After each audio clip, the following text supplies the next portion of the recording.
Hello, boys and girls. This is the fifth time I'm recording this VR to free America.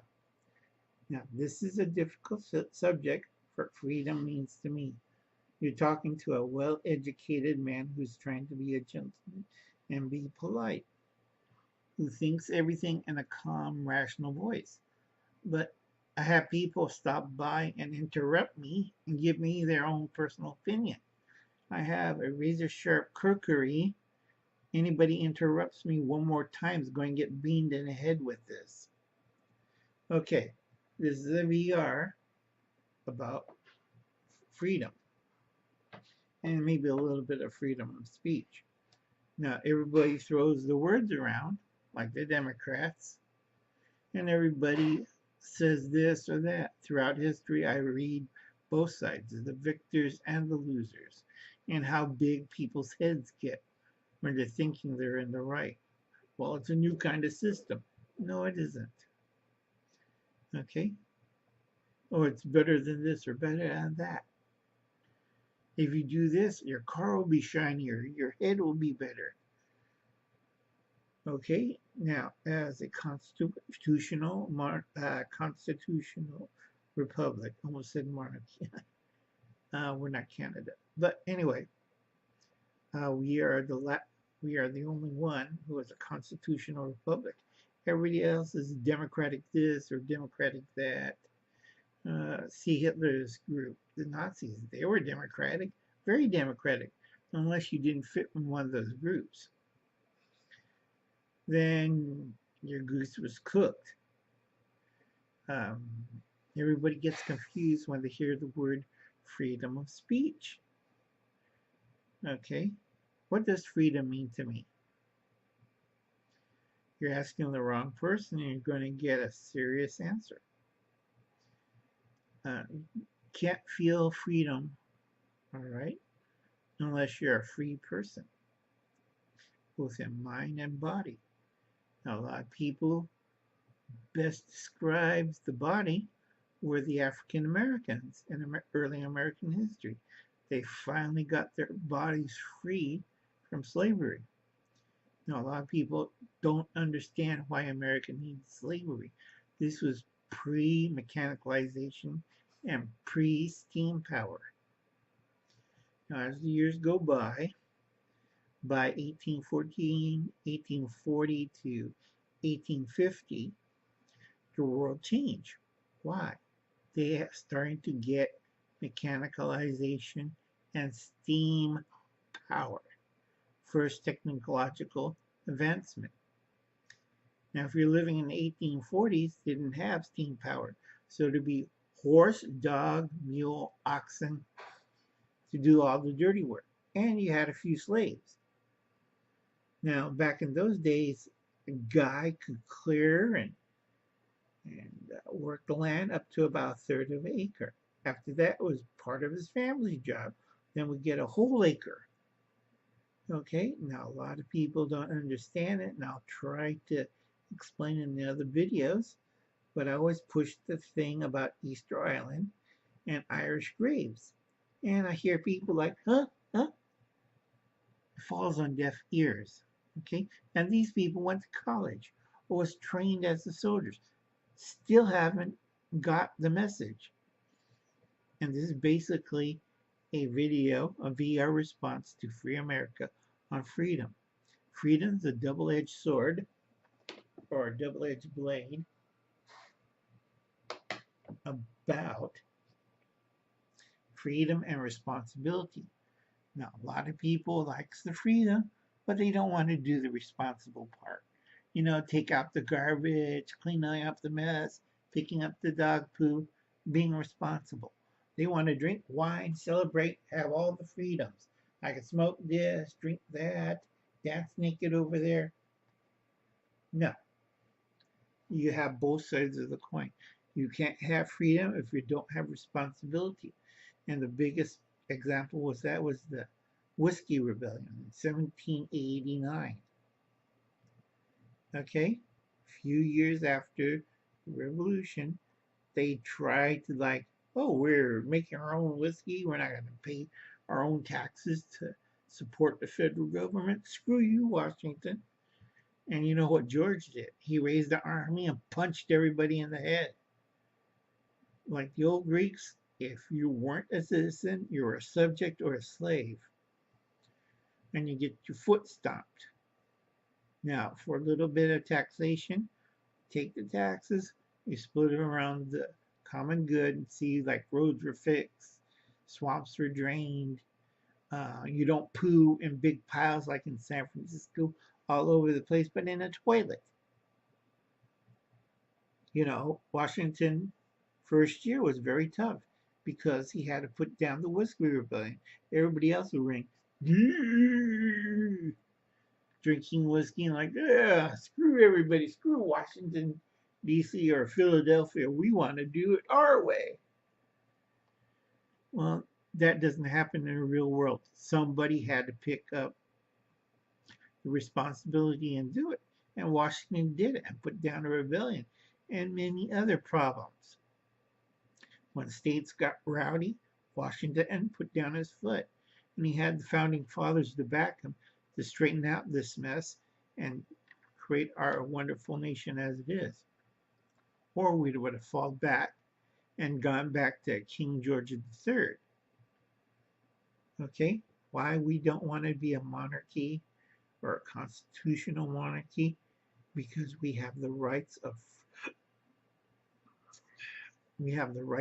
free individuals, and we have the responsibility to take care of our own actions.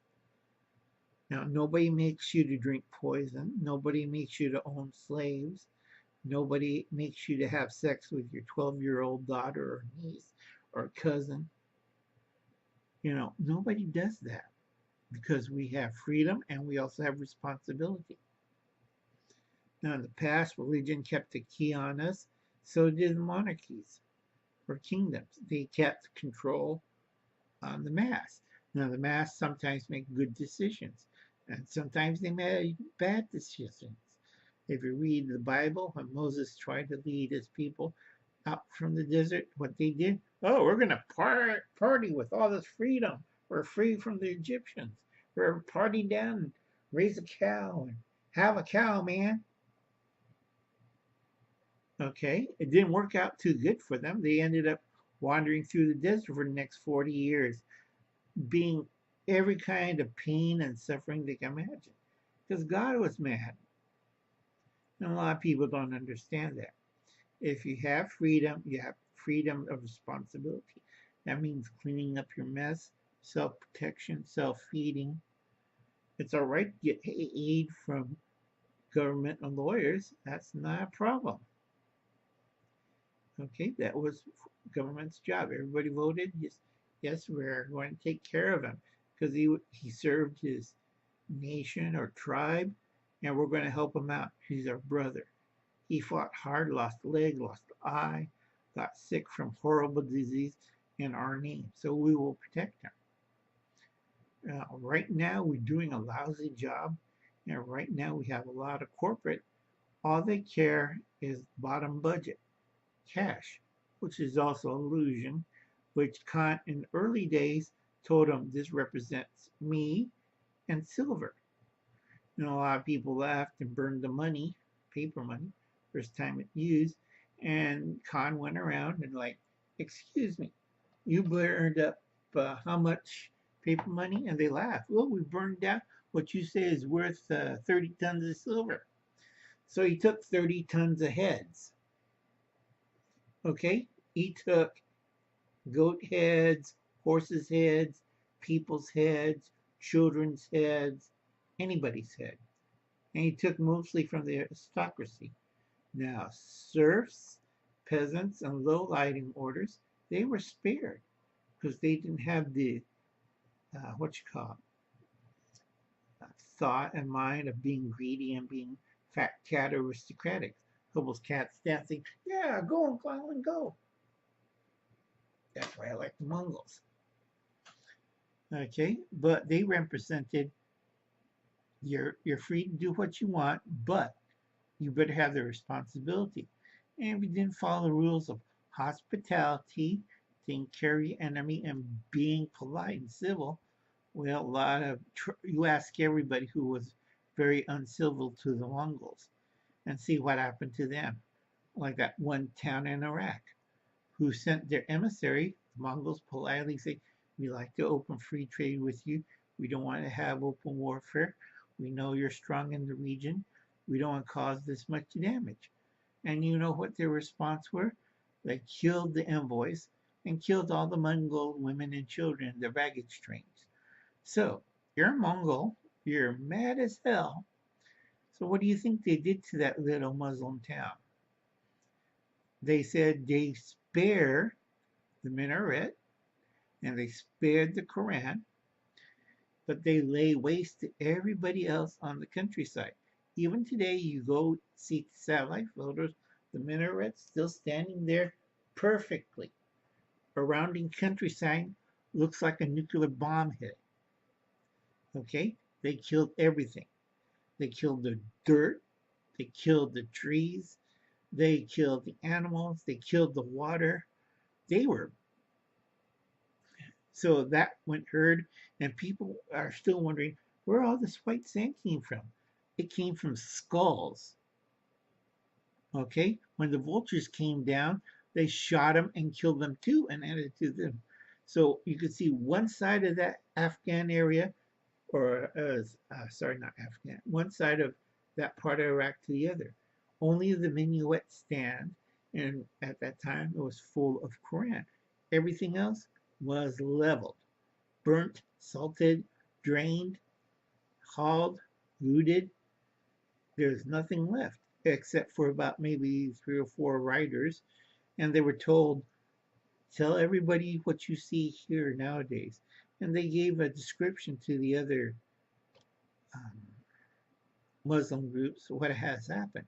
A lot of them like, oh dear Lord. And then they said, we're going to kill ourselves, the writers, because we know what's going to happen. And they slit their own throats. And then the people in the other towns and villages heard this and tried to appease the Mongols. And that did not work too well, boys and girls. The Mongols slew them, or made them to slaves, or clobbered them and pounded them into the ground. So I tell everybody, when you hear the word freedom, freedom is earned. And freedom dealt with a lot of responsibility. So I hear both sides arguing and bickering. You should calm down, talk in a pleasant, smooth voice, listen to both sides, figure out what's the responsibility and what's the consequences. If you pick wrong, you might destroy a whole people. You might start wars. You might start extinction level massacres. Okay, you have to sit down, compromise, and talk it out like adults. If you don't, you're going to end up like those fools in Iraq. And a lot of people are like, oh, God protect me, or the text will protect me, or blah, blah, whoever's religious belief. Well, the Khan, Genghis, says, I believe in all religions, I believe all this, but today you're going to die by the hand of Khan. Nobody else is me. I'm going to come there and kill you. And personally, he did. He killed over 1,000 people one day, and he said that line. Okay, I believe in all faiths and all freedoms. Not a problem. I believe in men and women, taking care of the poor, and taking care of your children and wives. So he pushed the wives and kids to the side, and all the aristocrats went, oh my God, we're going to die. Can't we ransom or talk our way out? So freedom costs blood, and freedom costs spirit. So a lot of you guys in college who listen to a bunch of namby-pamby professors or teachers in high school and colleges, I hear it over and over again. So you brainwash these kids. And kids, remember, throughout history, you're going to have effects.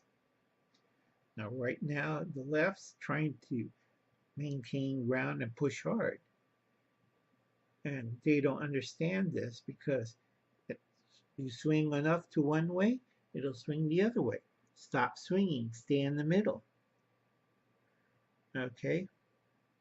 Now, if you push too hard to the left or push too hard to the right, you'll get a reaction.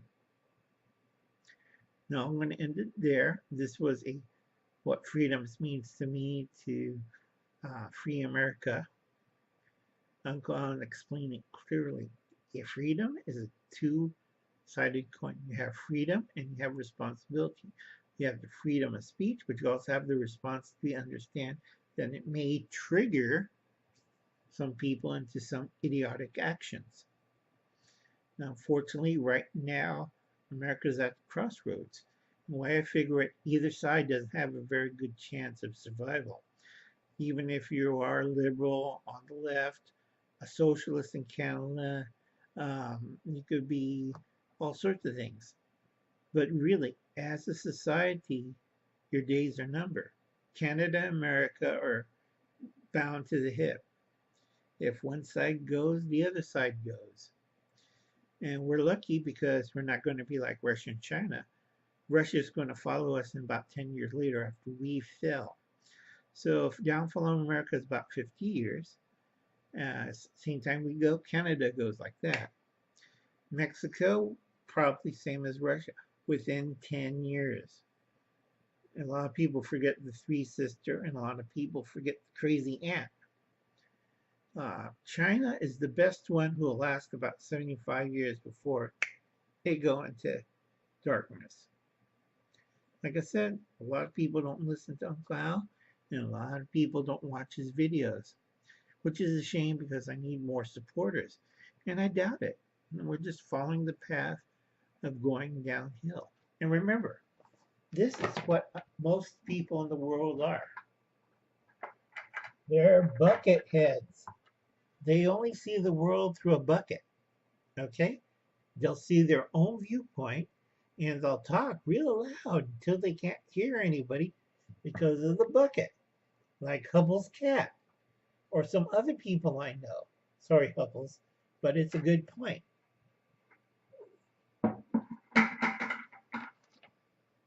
So I hope you understand Uncle Al might be crazy and Uncle Al might be ridiculous, but he has his points. Whoops. And he has his points. And I think I'm running out of time. Catch you later, folks. If you like and subscribe to Diebulfrog79, Old Uncle Al. If you like this channel, just hit the little buttons and stuff. And check out my other videos. I'm different from everybody else. Bye, kids. You have a nice day.